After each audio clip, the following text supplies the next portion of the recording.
жүкті әйелге шалқасымен, яғни арқасымен жатуға болмайды. Бұл миф па, әлде шынымен де ұстану керек ұғым ба?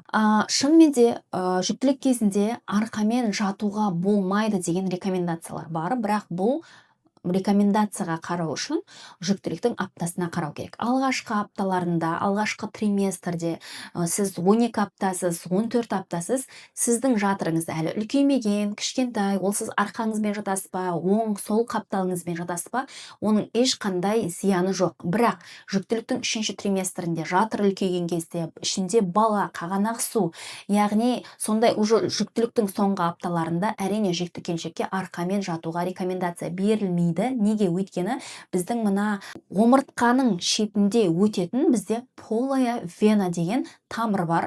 Бұл рекомендация тікелей осы тамырға байланысты. Егер де сіз жүктілік кезінде арқамен жататын болсаңыз, яғни баланың салмағы, жатырдың салмағы, қағанақ суының салмағы барлығы осы венаны, осы тамырды қысып қалатын болса, онда әйелдің бас айналу, демінің тоқтап қалу деген сияқты процесстер болуы мүмкін. Оны синдром полой вены деп атайды. Шынымен де бұндай нәрсе орын алу мүмкін. Бірақ қыздар, бір нәрсені ұмытпайық.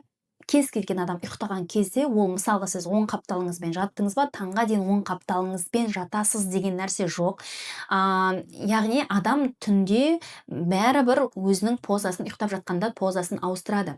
Сондықтан әрине сіз түнде ұйықтап жатқан кезде толық позаңызды контрольда ұстай алмайсыз. Сондықтан кейде қыздар мысалға осы нәрсені естіп алады да, оң қапталмен немесе сол қапталмен ұйықтауға жатады, бірақ таңертең шалқасымен жатқанын сезініп паникаға түсіп жатады. Не болды, енді балаға зиян болды ма деген сияқты. Жоқ қыздар, бұл синдром полой вены барлық адамда кездеспейді, бірақ шынымен де кейбір жағдайларда орын алу мүмкін. Сондықтан жалпы жүктіліктің соңғы апталарында, 3-ші триместрда ұйықтап жатқан кезде жалпы оң немесе сол қапталға жатуға тырысыңыздар. Бірақ егер де сіз түннің ортасында байқамай, білмей ұйықтап жатқан кезде арқаңызбен жатып қалсаңыз, онда тұрған ештеңе жоқ. Сіз бәрібір ол процесті контрольда ұстай алмайсыз.